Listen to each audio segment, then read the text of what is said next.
Oops. Yeah. Before jumping into an analysis of really the four parts of my book, I just want to give you a bit of context about Stevenson's relationship with France. And some of this may already be familiar to some of you. France is where Stevenson's life as a writer really began to take shape. His earliest publications were written while he was in France, and this includes his first professional essay, which was called Ordered South. His first books, An Inland Voyage and Travels with a Donkey, are accounts of his travels across two different parts of the country. He spent a lot of time in and around Paris, and he lived in the south of France in a town called Hyères in 1883, 1884. And you can see this an image on the screen there of the Chalet La Solitude, where Stevenson spent that time in Hyères. And then you've got here on the right, Stevenson in full French mode. This would have been taken from, say, the mid 1970s, where he's got the bohemian look going. And during his time in Hyères, especially, he was very productive. This is where he wrote his essay Fontainebleau, which was about the popular artist colony not far from Paris. It's also where he revised the proofs to Treasure Island and where he started work on A Child's Garden of Verses, Prince Otto, The Dynamiter, and The Black Arrow. So all in the space of 1 year. There's a continual crossing between France and Scotland in Stevenson's writing, and this can be seen in various ways. So, for instance, he wrote picturesque notes on Edinburgh while he was in Le Monastier. So, one place is feeding off the other. He also wrote stories that were set in France. This includes A Lodging for the Night and some other stories that were published in New Arabian Nights. And one of his unfinished novels, Saint Ives, has a French vicomte as a main character. And this vicomte masquerades as an Englishman in Scotland after escaping from Edinburgh Castle. French culture seeps into Stevenson's fiction in other ways too. So it's hard, for example, not to associate Théophile Gautier, who was the consummate artist of La Bohème, with Theophilus Godall, the alias used by Florizel, Prince of Bohemia, in The Dynamiter. His interest in France and in French writing never waned. So up until his death in 1894, he was speaking French, he was reading in French, and he also made a point of teaching French to his stepchildren. So I'll just go back to the cover of my book here, and you can see there's writing in the background. And that's the handwriting of Lloyd Osborne, who was Stevenson's stepson and who collaborated with him on a few novels. And what this is actually a lesson, a French lesson that Stevenson had set for Osborne to do. So you can see the word while and then pendant que. So they're working out some aspects of translation and style there. So despite all of these connections that we have between Stevenson and France, how he interacted with France and French culture was different from many other English language writers of the period. Unlike his close friends, so Henry James, for instance, or Edmund Gosse, and unlike other British writers and artists of the period who played a role in bringing French literature to Anglophone readers, I'm thinking, for instance, of Matthew Arnold or Algernon Swinburne or Arthur Symons. Stevenson never frequented the salons of his French peers. He never wrote for French reviews, and he didn't personally know the prominent French writers of the time. He did correspond with sculptor Auguste Rodin, and he later corresponded with Marcel Schwab when Schwab was himself an emerging writer. But generally speaking, Stevenson kept a distance. He remained an observer, the better, I think, to chart his own course. Throughout his life, he remained, in his own words, away from the little bubble of literary life, and he displayed an exceptional independence of literary spirit. This withdrawal from the cultural centers of Europe allowed him to develop a transnational literature anchored in both Scotland and in France, and it made him a role model for an emerging generation of French writers because he was working across genres and across literary traditions, and because he was not bound by one literary movement or school. So I'm going to switch gears now so that you can see for yourselves how these literary relations start to play out. I'm going to talk first about Stevenson as a reader of French literature and the way that this reading contributed to his theory of the novel. The point of departure from my analysis of Stevenson as a reader of French literature was his essays on French authors.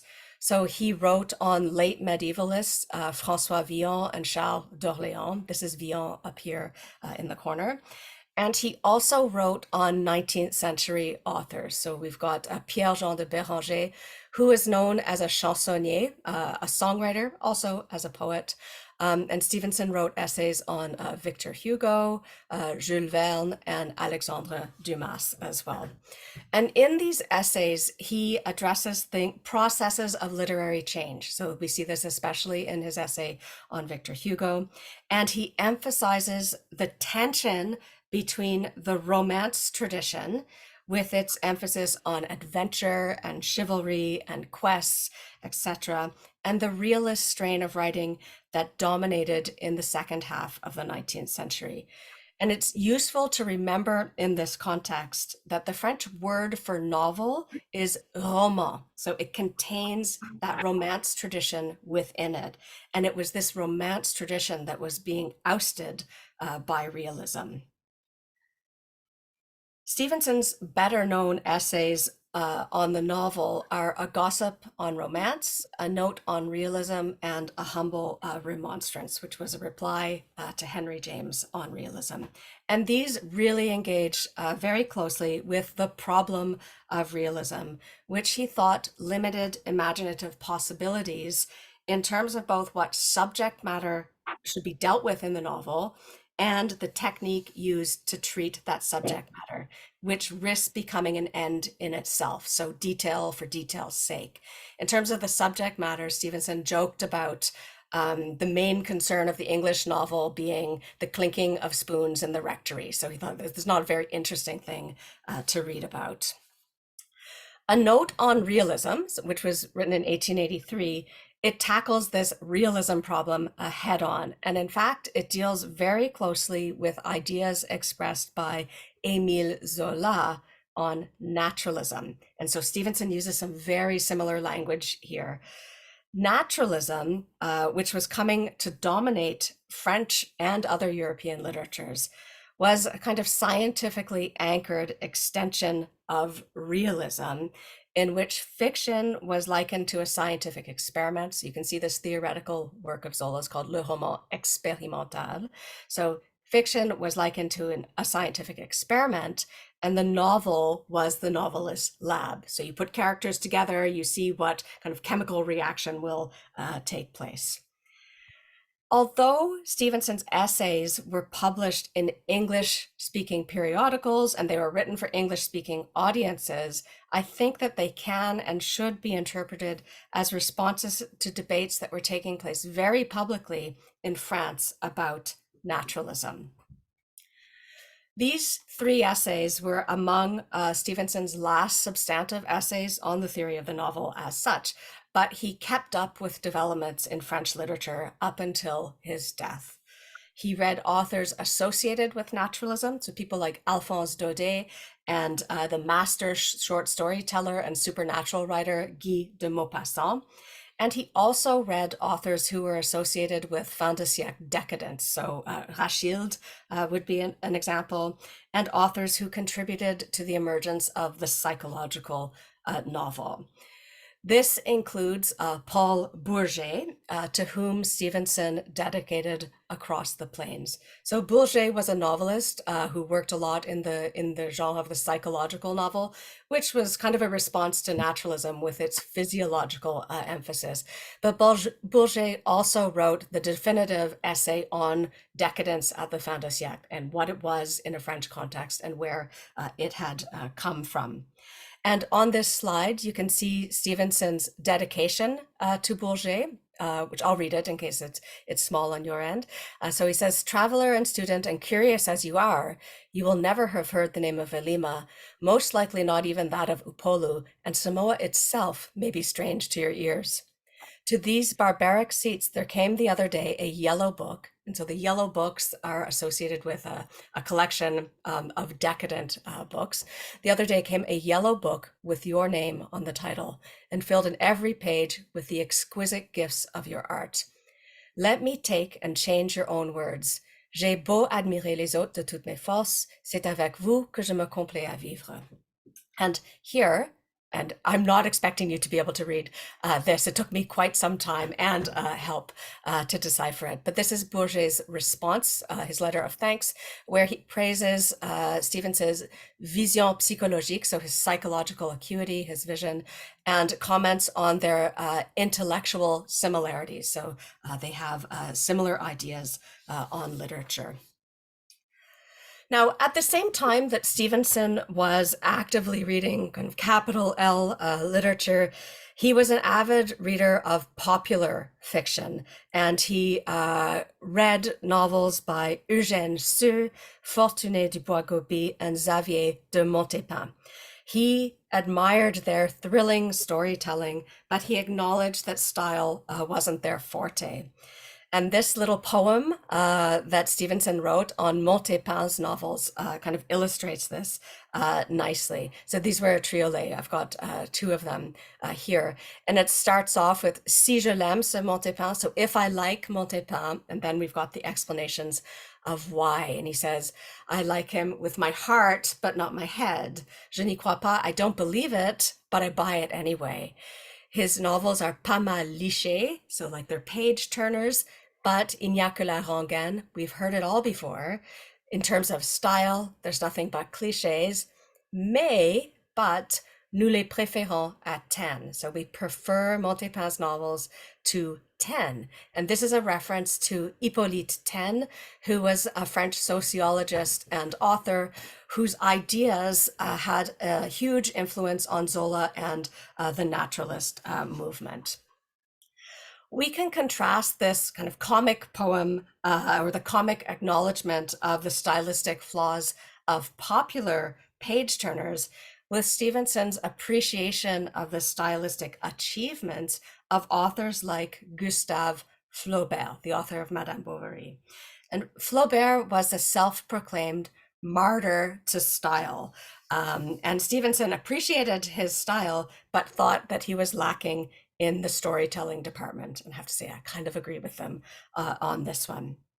So what all of this tells us is that for Stevenson, the pleasure of reading was linked to both storytelling, so the thrilling, swashbuckling, and sometimes ludicrously improbable plots of popular literature, and aesthetics, the refined sense of the mot juste, technical mastery, and an appreciation of the materiality and the musicality of language.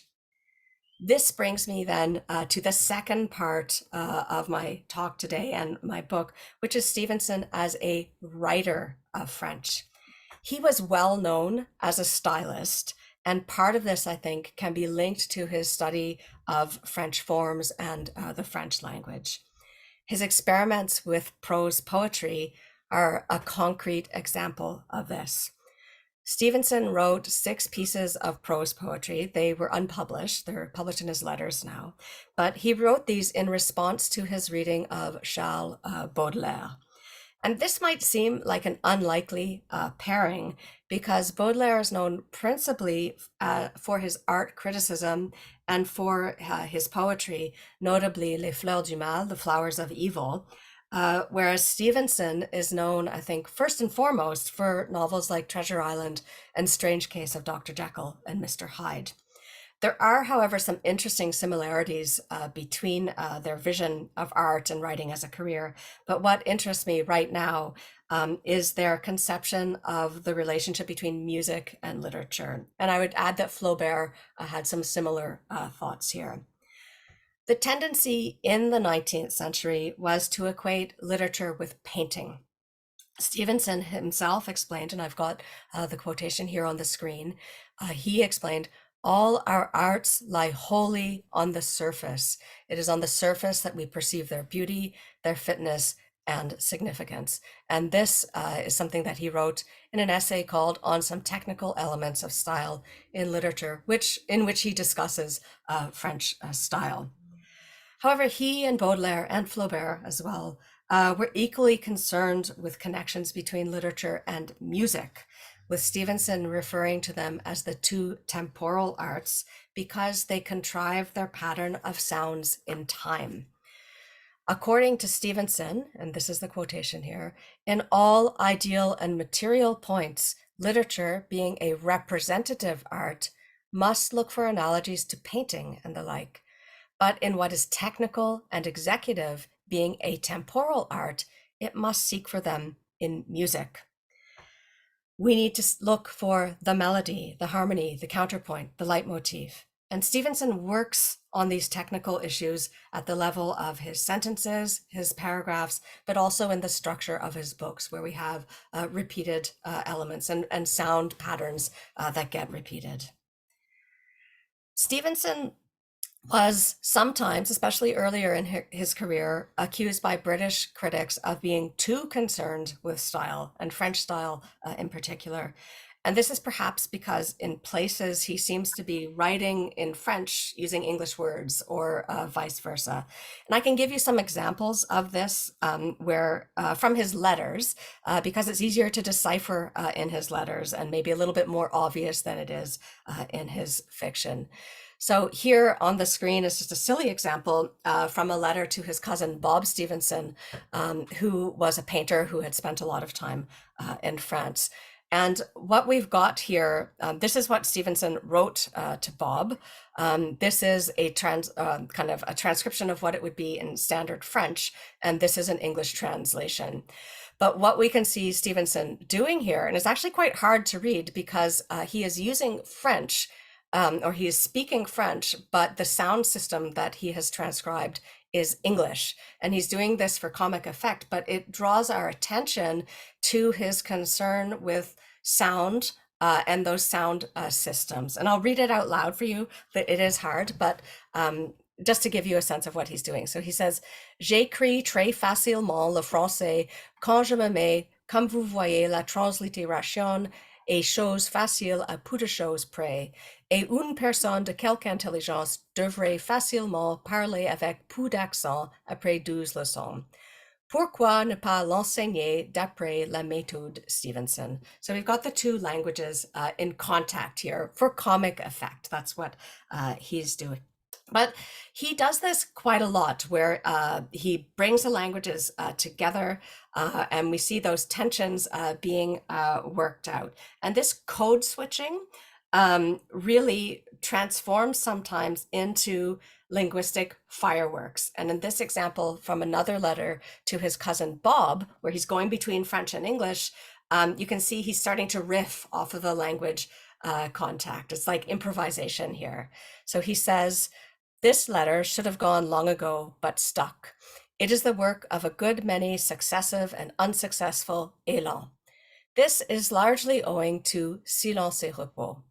Spat blood now for 3 days consistent. Silence and repose. Very tedious.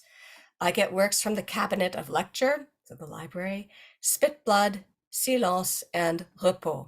I repose, thou repost, he repose. I can silence better than I can repos. Both are fatally tedious. So again, he's going for comedy, but you can see how he's playing with language here. And the last example I've got here, I'm not going to read this out for you, but I'll leave it there on the screen for a few minutes. But what this is an example from a letter that he had written to Charles Baxter, where he is aping or mimicking a novel of Émile Zola's L'Assommoir, and specifically it would be specifically associated with this character here, Maybot, from this novel. And what we see is we've got Stevenson mimicking Zola, who is trying to recreate Parisian street slang in his work, in his novel. So we've got that slang. We can see it in the level of the syntax here, which has changed to popular French. We can see it in the vocabulary that's used. There are curse words and that sort of thing. And we can also see it in the subject matter that Stevenson is using. So there's lots related to kind of eating, food, manger, bodily functions, dormir, pisser, etc. Now, this is a translation here that was provided by the editors of Stevenson's correspondence. It gives you a sense of what's going on. I think it's still a little on the clean side compared to the French, though. This wordplay and this mimicry that we get in his letters is a source of a lot of humor, but I think more importantly, perhaps, it reflects Stevenson's stylistic self-awareness, which is never far from the surface in his writing. This multilingual voice that Stevenson uses in his letters bubbles over into his published works and into his fiction. His drawing attention to this language contact, it's not only a means of perfecting his style, but of challenging the foundations of the realist novel, in which language was meant to recreate reality. So I don't think that Stevenson is particularly interested in using French in his novels or in his fiction as part of a reality effect that contributes to the mimetic, or what we would refer to like the mirror function or the representational function of realist literature, where the words are supposed to kind of copy exactly what you would see. Nor is he particularly intent on using French as an expression of class-related themes that are typical of Victorian realist fiction, although he does do this sometimes. So by that, I mean, say, you have your upper middle class English woman who speaks in French in order to make people think she's cultured. So Stevenson does this a little bit, but I would say less than one would expect. I think that he is more interested in the challenge of accurately representing imaginary worlds, so not worlds that we can see, but imaginary worlds, an important part of which involved a refusal to accept one of the cornerstones of realist technique, which is the unifying, objective, omniscient narration where there's one voice and one perspective that dominates the story. Almost none of Stevenson's stories do this. And you may recall, if you've read Strange Case of Dr. Jekyll and Mr. Hyde, when Jekyll, in his confession at the end, he said, I wasn't one, but two. I was Jekyll and Hyde. But scientists one day will discover that we are, in fact, multifarious. There are multiple voices in all of us. I would suggest then that Stevenson's theory of the novel, his examination of this tension between romance and realism, is elaborated then in part in response to French literary debates, while his multilingual playfulness and his study of French stylists contributes to his own literary voice and his own reputation as a stylist. I'm going to now reverse the angle, and we're going to look at Stevenson's reception in France, where I think you'll see that there are similar issues in play. I'll talk first about how Stevenson's books reached the French market, and then we'll look at how his critics interpreted his works and why they thought they were important to the future of French literature. The first thing to say is that early opinions on Stevenson's fate in France were divided. So some people lamented the fact that he was an unknown quantity, like, oh, not enough people understand how great Stevenson is. And this, of course, was a means of creating a group identity of admirers of Stevenson. Other people spoke of Stevenson as being among the most famous, if not the most famous, English-speaking author in France. I think these are both ways of praising him. But a lot of the uncertainty over whether he was known or unknown stems from Stevenson's status as an outsider, which I referenced earlier. It's also, though, related to the fact that he didn't have one dedicated translator or publisher promoting his work in France. So translators and publishers can create authors. They can give them a unified voice and a reading public abroad. And one of the best examples of this is de Faucompre's translations of Walter Scott, which played a decisive role in spreading Scots throughout France, but also throughout the rest of Europe. It was more than 2 decades after Stevenson's death before one individual translator took on the task of translating his complete works. Linked to this, this confusion over his reception and status in France is connected to the wide variety of venues where his works were published. When Stevenson died in 1894, these are the books of his that were available in French translation. So we've got New Arabian Nights, there are two books there, Treasure Island, Strange Case of Dr. Jekyll and Mr. Hyde. There are actually two translations here. This first one from 1887 was done in Quebec. Stevenson had no idea about this. There's no indication he knew that this even existed. This second one here was published in France. And then more New Arabian Nights appeared the year that he died. In fairness, though, there wasn't a whole lot of time for more translations to have appeared. So we can see that Treasure Island was translated very quickly, right, in 2 years, which would be acceptable even by 21st century standards. He started to be extensively translated and published in France in the 1890s, and the 1893 edition of the Dictionnaire universel des contemporains, which is a sort of French who's who, contains an entry on him. So that was before he died.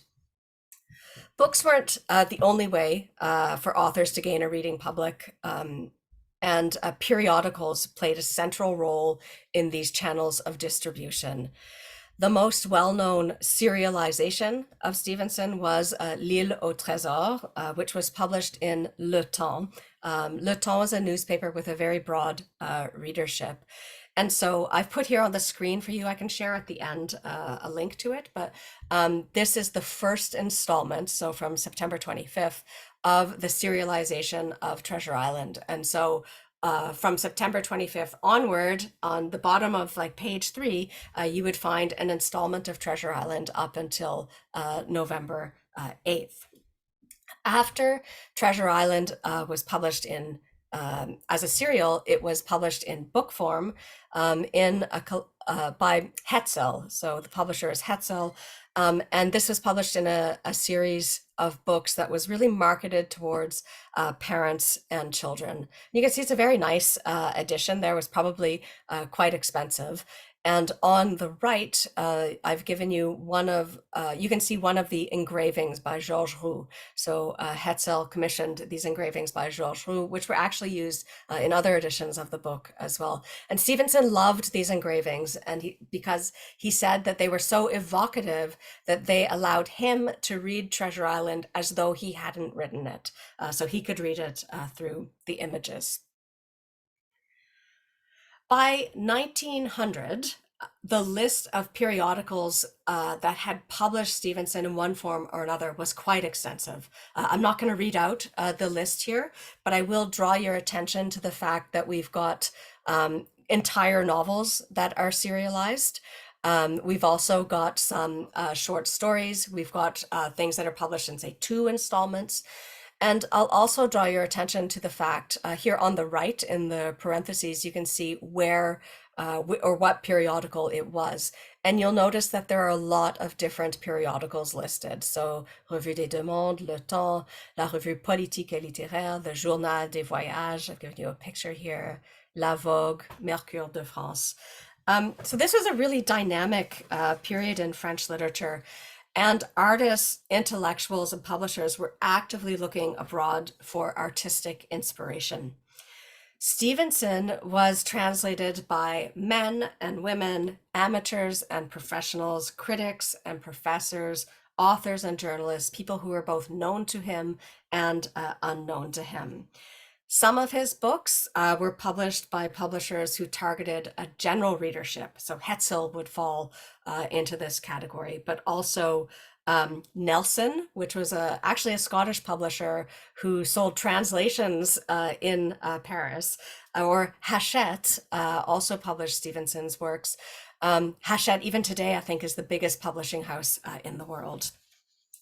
Other books by Stevenson appeared by publishers who targeted artistic connoisseurs and internationalists. And these were publishers who really rejected market principles. And they would include publishing houses or journals like Mercure de France, La Vogue, Minerva, Revue des Lettres et des Arts. Or here we've got the first volume, the first issue of the first volume of Cosmopolis, Revue Internationale. So this was a multilingual publication that was published simultaneously in Paris, London, and also in an American city. And you can see that the first, or maybe you can't see, but the first text in the first issue of the first volume of this journal was Weir of Hermiston. So Stevenson's, one of his two unfinished novels. Stevenson was available then to a wide variety of reading publics. He could be read in series that were destined for education or recreation. He could be read as a franco-étranger or as a cosmopolitan. He could be read in luxury editions or in 1 franc editions made for train rides. In this regard, Stevenson really does follow in the footsteps of Walter Scott, who, and I'm quoting here, conquered in 3 decades almost all types of audiences in France. But Stevenson did so in a very different way because he didn't have one translator, right? So the way that Stevenson was translated reflects the changing literary marketplace of the French Third Republic, so 1870 to the First World War, where the mass market was emerging alongside highbrow French publishing initiatives. I'm going to move on now to that last section of my book, and this deals with Stevenson's place in French literary history. The French fascination with Stevenson was really in full swing by the 1920s, and lectures on Stevenson were being delivered across the French Empire.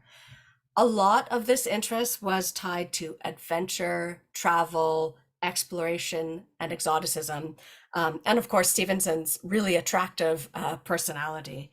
But we can see this in the title of a talk that was delivered at the prize-giving ceremony at the prestigious Parisian Lycée Henri IV in July 1914. And the timing of this is devastating when you think of the boys assembled there to hear a talk on Robert Louis Stevenson, La vie aventureuse du célèbre écrivain anglais, on the eve of the outbreak of World War I. French adaptations of Stevenson's book had already started by the turn of the century. So there had been an adaptation of Dr. Jekyll and Mr. Hyde. The Suicide Club had been turned into a play for the Guignol. A Child's Garden of Verses had been set to music. And all of this is to say nothing of Proust's famous reference to Stevenson in the final volume of À la recherche du temps perdu, so Remembrance of Things Past. Stevenson never stopped being published by publishers with a very wide circulation and large print runs. So the Stock, Hachette, Nelson, Hetzel. But his reputation as an artist, the one that ensured his consecration in France and elsewhere, was established by being co-opted by a network of translators and independent publishers working in those cosmopolitan and avant-garde publishing houses and journals. So these are the ones that we saw on the screen earlier. So Plan, Mercure de France, Cosmopolis, Minerva, La Vogue, and later on the Édition de la Nouvelle Revue Française. And these were people who were really trying to theorize a new novel, to find their way out of realism and naturalism. They were grappling with, on the one hand, the future of the novel as a genre, like where we can go, and on the other hand, the status of writing as a career in this new literary marketplace. Stevenson's role in the rebirth of the adventure novel with the First World War generation has been established. But when we move those historical goalposts back, we find that even before the 1920s and 1910s, Stevenson's work was being interpreted in France in terms of how it offered a countermodel to naturalism, whose artistic credibility was thought to have been diminished by its commercial success. People thought, there are only so many novels of the seedy Parisian underclasses that could be written. And there was an acute sense of having reached an impasse. Where could the novel go next? What is beyond realism? Even the leaders of the realist naturalist movement, authors like Émile Zola and Edmond de Goncourt, thought that a new word needed to be found to replace roman, novel, so as to show how far it had come from its romance origins.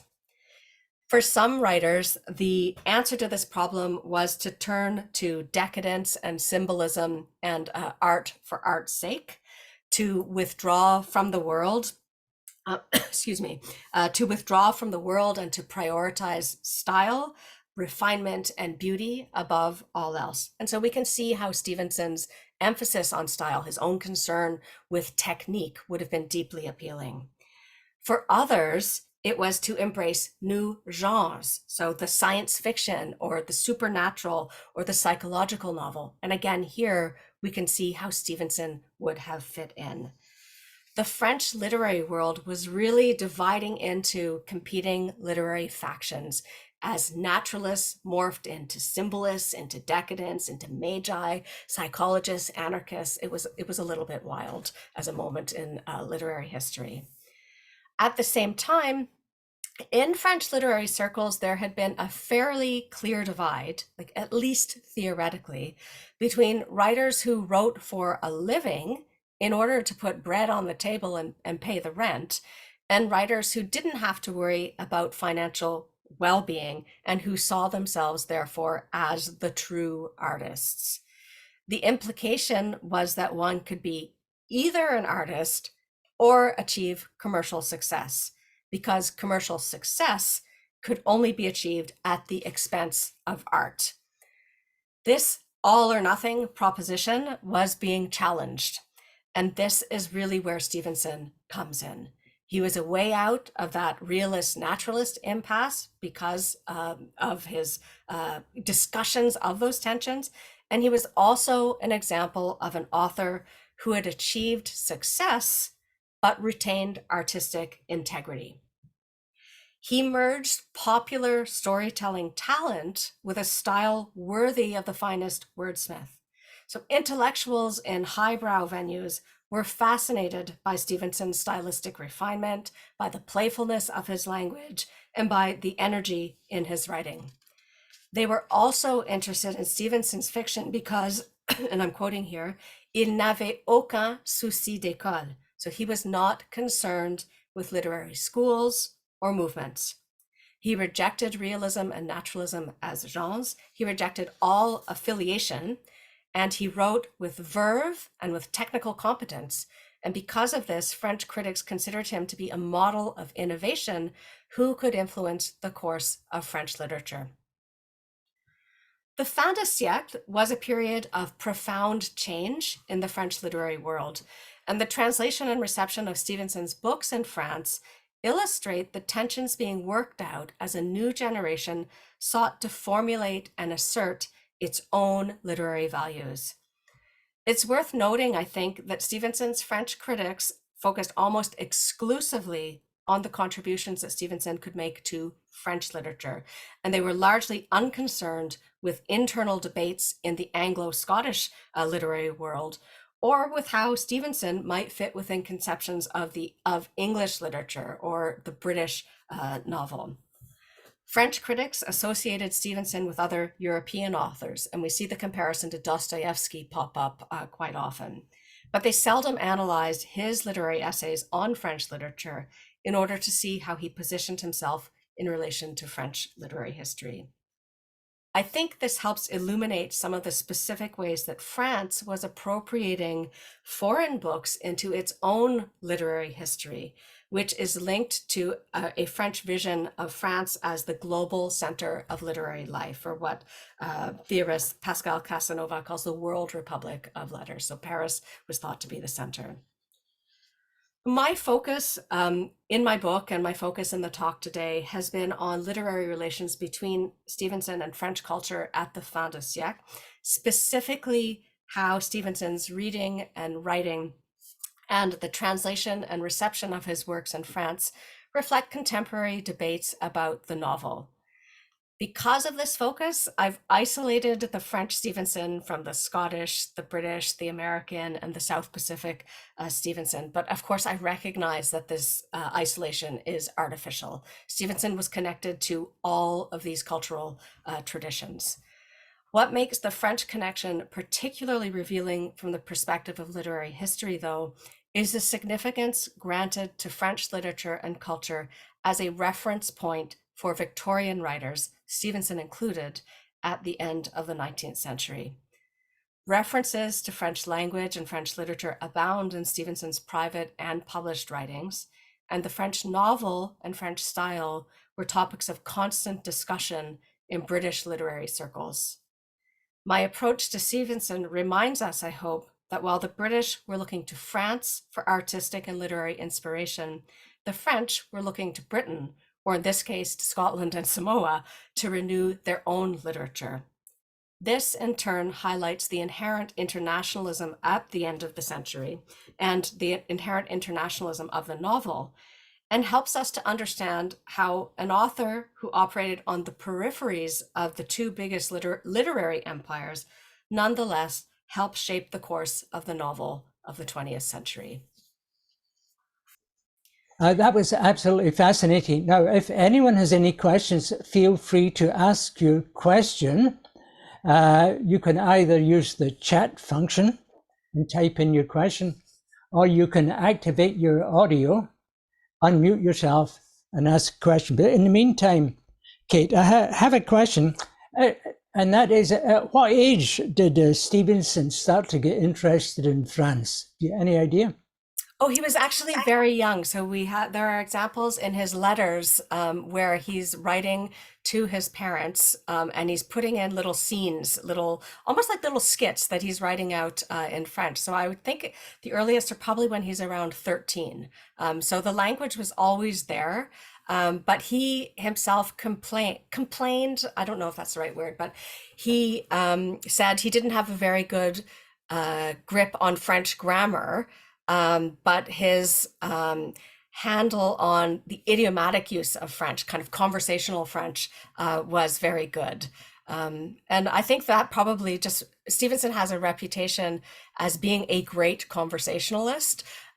So this probably fits into it. He understood how the language was spoken, but was less confident in the grammar. I think we all can feel that a little bit. But there was no family connection between the Stevensons and France, was there? I don't think there's any immediate family connection, although, his father spoke French, his mother could speak French. So I think it was part of this kind of French was the language that educated people would learn in the 19th century. And that was part of it. So when he's writing to his cousin Bob, for instance, obviously, they speak to each other in English and Scots, but they both also speak French because it was expected that people of a certain status or a certain education or profession would do so. Mm-hmm. Another quick question for you. That intriguing little snippet of information that you gave us, that Jekyll and Hyde was first translated into French in Quebec. That's fascinating. How unusual would that have been? There are a whole lot of different things that contributed to that. And what Stevenson, copyright laws were different at the time. And there was the Berne Convention on Copyright that came into effect that had the UK and France had signed up to it. The United States hadn't. Stevenson forgot to declare his copyright. You had to assert your copyright at the time. And so there were all sorts of pirated editions of Jekyll and Hyde for sale in the United States. And the person who translated Jekyll and Hyde in Quebec was actually, it's a very strange story, but actually an American whose mother had been, I think mother or father was from Quebec. So it was an American who moved to Quebec tr almost in a Jekyll and Hyde kind of scenario, stopped speaking English and just did everything in French and became an advocate for an independent Quebec and with language at the center. So this person, Jules Tardivel, he translated one of the pirated editions of Jekyll and Hyde. And there is no indication that Stevenson had any idea that this had occurred. And it's very, very strange because he spent time in Lake Saranac in New York State. And we know that his wife, Fanny Vandegrift Stevenson, went to Montreal at one point, kind of around the same time. And yet there's nothing, no evidence that he knew about it. See, there's. Are you getting that? Can you see the chat, Kate? Yes, I can see the chat. I see a couple of cats coming in. Maybe you could read them out. Yeah. So Stevenson, oh, here, I'm going back. So a humble remonstrance as a response to an essay by Henry James. Could you say a little more about these essays, about James and Stevenson's stances? Well, I am not a specialist in Henry James by any means, but we had a situation where there, as I said, there was a lot of talk about the novel and also what was going on in France. And James was much more, I think, directly aligned with some of the or in agreement with some of the theories of realism that were circulating in France than Stevenson was. And James also had a lot more direct contact with French writers. So he spent time in the salons. He knew these people, whereas Stevenson didn't. And so Stevenson is replying to James, saying that there's a lot more to the novel than realism would have us think. And it's not that Stevenson objected to realism as a technique that could be used in a novel, but he objected to it becoming a genre where everything had to be approached through this realist stance. I see there's another there. Kate, sorry, I'm just gonna change something here. I see there's a hand up as well. Kate, would you like to elaborate on RLS and Dumas? They always struck me as literary brethren. Jonathan, yes, they were. Stevenson, he wrote an essay on Dumas. If you haven't read it, I would encourage you to do so. Stevenson was a huge Dumas fan, although at the same time, like, he recognized that there were flaws there. That on occasion he says, you know, I'll just burst out laughing when something is terribly written. But the fact that the storytelling is so good really appealed to Stevenson. And what's interesting in his novel on, or rather in his essay on Dumas, which was written in the 1880s, he's dealing with romance, and he's talking about reading and rereading and the pleasure of reading, and saying that he has read Dumas so many times that he almost feels like he's one of the characters in the novel. And it's a wonderful essay from that perspective. Mark, I think that your question, it is an excellent question. I think it's probably beyond my capacity to answer here. Probably, yeah. Okay, could you just read out the question for the benefit of the others? Yeah, I don't know how to say that word in English. I could say it in French, but Stevenson, like French writers, uses chiasmus, that's how I was in his writings, but he refers to it as a Hebrew or biblical literary device. Do you see much French influence on his use? I'm not sure. I think probably perhaps in his poetry you would find this, but I would have to look that up. I see there's a hand up in front of me in addition to yeah. Is there anything there's Donald Gillis has a question. No. Okay, I'll go to Donald, and then there's one last question there in the chat as well. Yeah. Donald. Yes, thank you for a riveting talk, fascinating talk.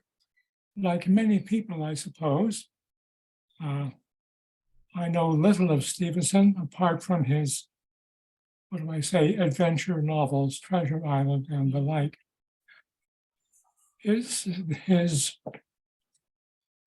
French connections, French associations, uh, are they known in a popular way in Scotland, in the readers of his novels? Or is this a rare aspect that very few people know about? I'm not sure about, I honestly don't know how much people in general would know about this.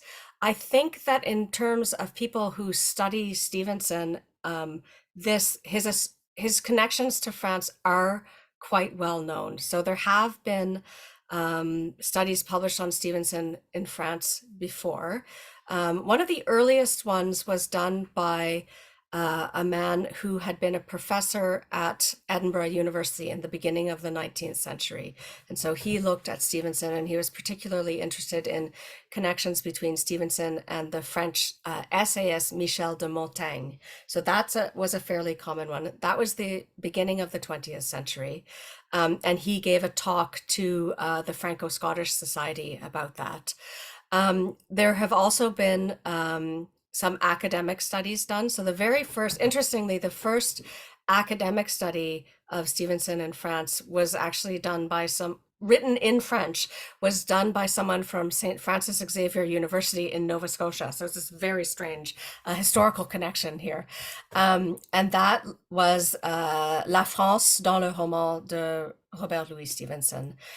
A few years ago, and because time is meaningless to me now, I think it may be 20 years, there was a book written by a man called Lewis Stott in Scotland, and that it's a fairly short book, but it gives a nice overview for the general public of Stevenson's connections to France. And it looks at things like his travels with a donkey in the Cevennes.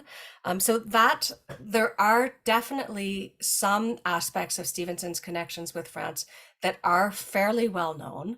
Um, but I think what was maybe hasn't been looked at in a whole lot of detail, except by a couple of people, are the really like looking at the details of, well, where was he translated, why, who was doing it, this kind of thing, and stopping to look at Stevenson's writings and to see where he is responding to those literary debates. Does that answer the question? I can send you, if David has your email, I can send you the information about the book by Lewis Stott, because that is probably still available. Yes, I would like to have that. Thank you so I much can for share your that, answer. yeah. So Martin or Martin, I don't know if it's a French or an English speaking Martin. Is there anything about Stevenson and Malton that I should really highlight when I meet their head of culture and tourism later this month? Um, so Stevenson, for those of you who are unaware, Stevenson spent quite a lot of time in Menton or Menton, as he refers to it, in the south of France. And I think there were two, perhaps three extended visits there, where he was ordered south to the south of France in order to get better back in the days when doctors would prescribe these types of things. And what I want to know is he often went to a cabinet de lecture there and got books. And I want to know what books those were. I would love to know what he was reading. But it was a time in his life when he was he was struggling to find his voice as a writer. So I do think that it was a formative time in his life. Martin, I would be happy to talk to you kind of off call if you want to contact me. We can maybe talk a little bit in more detail about that, because it was a really important stage in his life where he made some friendships that lasted, also where he was suffering because of his first love as well. So there's a lot going on for him then. I see David has his hand up, and then there's a question from Jillian. So David, do you want to ask, and then I'll Don't know how to do. Dave Henderson. Yeah. Yeah, thank you, Kate. Thanks for that talk. I'm really responding to Donald's question about Stevenson and popularity in Scotland. I'm not an academic, I'm not an expert, but I live in Scotland. In fact, I lived about 50 yards from where Stevenson's grandfather used to visit or live, in the schoolhouse in Swanson on the outskirts of Edinburgh. When I went to school in Scotland as a child, and Stevenson's books were, if I remember correctly, were taught in school. So in my generation, people would have known about him. But am I right in thinking his father or grandfather was a builder of lighthouses? Yes. And I hear more talk about that these days than the classic literature of Robert himself. So yeah, I still think he's loved up here and read at some level. I'm not quite sure what these days. Yeah, he was the Lighthouse Stevensons. There's Okay, been yeah, sorry. That's all I wanted to say. Well, thank you for sharing that, and you're correct. And Stevenson himself was his family wanted him to follow in the lighthouse engineering footsteps, and he tried, and it didn't work out. Then he said, "I'll become a lawyer." That didn't work out, and then finally he switched to literature, which I think it had been a long time coming. That was clearly where he was meant to be. Sorry, the sound. Now, Kate, I think I saw Maggie McEwen's hand, unless she just happened to waving. Did you have a question, Maggie McEwen? Yes, actually, it's from Bob Smart. That's Rob Smart. Go ahead, Rob. Yes, hello, David. Congratulations. I specifically wanted to thank Kate because she's given me a new dimension on my own life. And that is when I was 5 in 1939, my mother, who was a elementary teacher, gave me a first book I remember. It was A Child's Garden of Verses, and it spoke about all the things there are to do. And here we are, X years later. I'm part of David's and Maggie's collection of Scottish curiosity. I have visited the lighthouse on the north side of the peninsula where the Mackenzie Castle is, on a tour with the Mackenzies, so I've seen one of those lighthouses. I just wanted to thank you for giving me the insight on why I have a continuing fascination with travel and intend to keep doing it even as I'm turning into another decade. Wonderful. Thank you. Thank you for sharing that. Yeah. And A Child's Garden of Verses is still very popular. They have it, I live in rural Nova Scotia, and the local library has a copy of it. So I think that in itself is interesting. I've got a question there in the chat about Stevenson's enthusiasm for Dostoevsky, since the first English translation of Dostoevsky didn't appear until 1910. I wondered in what language he read him. So Jillian, you're correct. Stevenson read Dostoevsky, or Dostoevsky, as he referred to him. He read him in French. He liked it.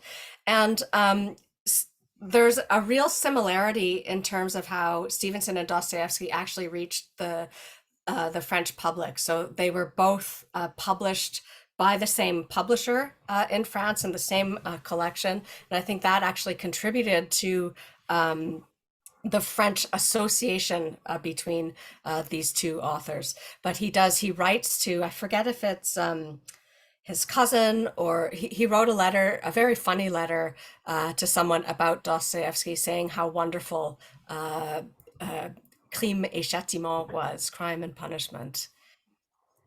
Leslie, the father building lighthouses, I would be grateful to know whether he built the lighthouse in Howth.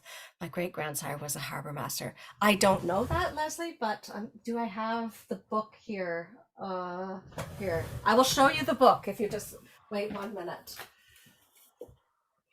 So the book where you might find that is The Lighthouse Stevensons by Bella Bathurst.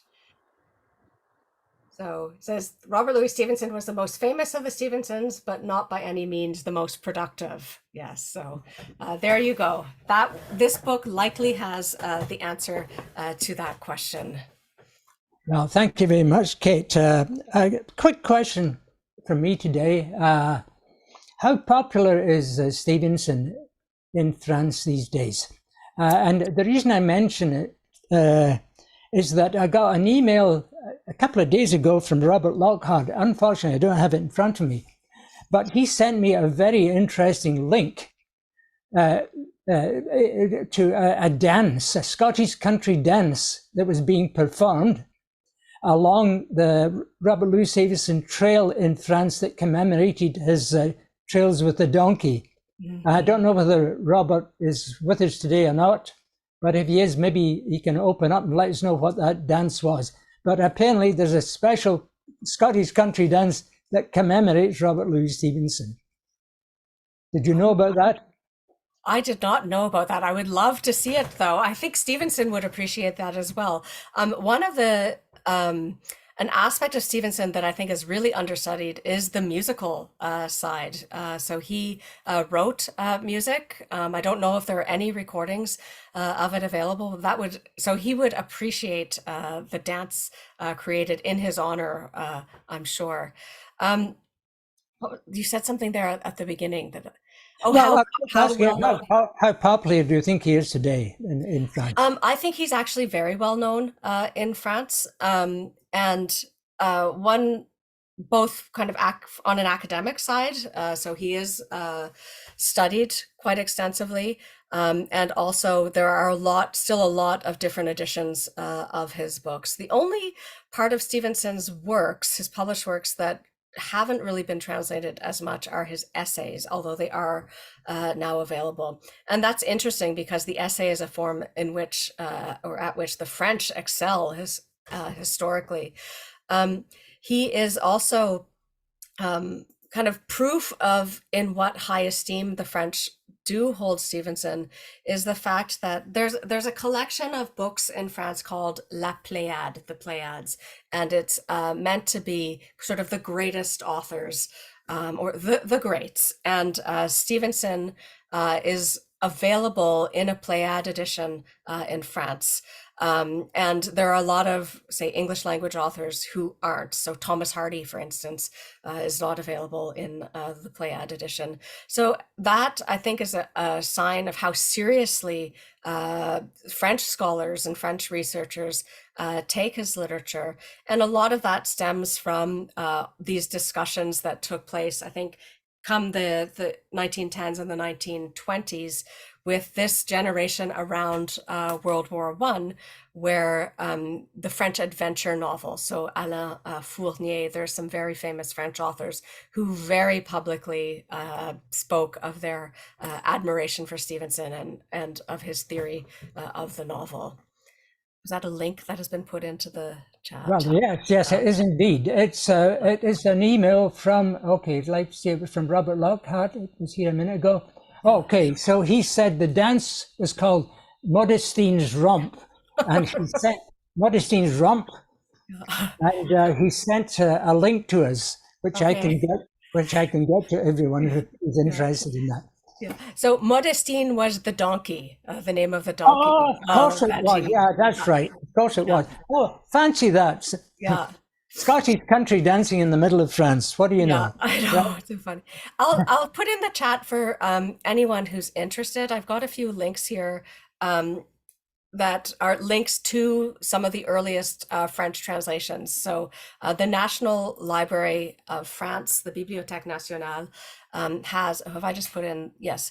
Has digitized an awful lot of 19th century books. And so Stevenson's, we can go on and you can kind of leaf through digitally the first edition of Treasure Island, or you can read the serial of Treasure Island, that sort of thing. And it's really quite fascinating to see that they have included these works among their kind of treasures that they think need to be digitized for a wide audience to reach. So I think I've put in there, what have I put in? The Treasure Island book and a link to one of the serializations. But it's fascinating. And I particularly like myself going back to look at those periodicals because you get the sense of the suspense as well. You know, they have to cut that installment somewhere. And you can see how it all, you know, you wonder how much or to what extent authors were aware of the serialization when they were writing. You know, I'm going to stop it here because I know that that's a good, that will keep them hanging. That will make them buy the newspaper the next day. Great. Kate, a quick question from me. When did you get interested in Stevenson and the French Connection? It was quite long ago. I feel like I'm getting old. No, it was, I did my PhD at Edinburgh University. And I got my PhD in 2002, I think it was. And in the School of Modern Languages there's a French reading room. And on the shelves, there was this book that I referenced earlier on Stevenson and France, and that had been written by Charles Sarolea, who is a Belgian who was a professor of French literature at Edinburgh University. And so he's the one who had written on the connections between Stevenson and Montaigne. So while I was working on my PhD on 19th century naturalism in France, I happened to read, you know, it was always there on the shelf beside me. And so it triggered at that point, but it took a lot of time for me to get to the stage where I was able to write about Stevenson. Because people are doing some really interesting work on Stevenson now. And I think one of the things that appeals to people, readers, scholars about Stevenson is that he just worked in so many different genres. So he has the kind of shilling shockers, he has psychological books, he wrote books for kids, he wrote poetry, he wrote essays. So there's such a huge scope and variety in his writing. And then also, you know, he wrote in English. He wrote a little bit, you know, we've got this French connection here. He wrote some poetry in Samoan. So he's very, very proficient.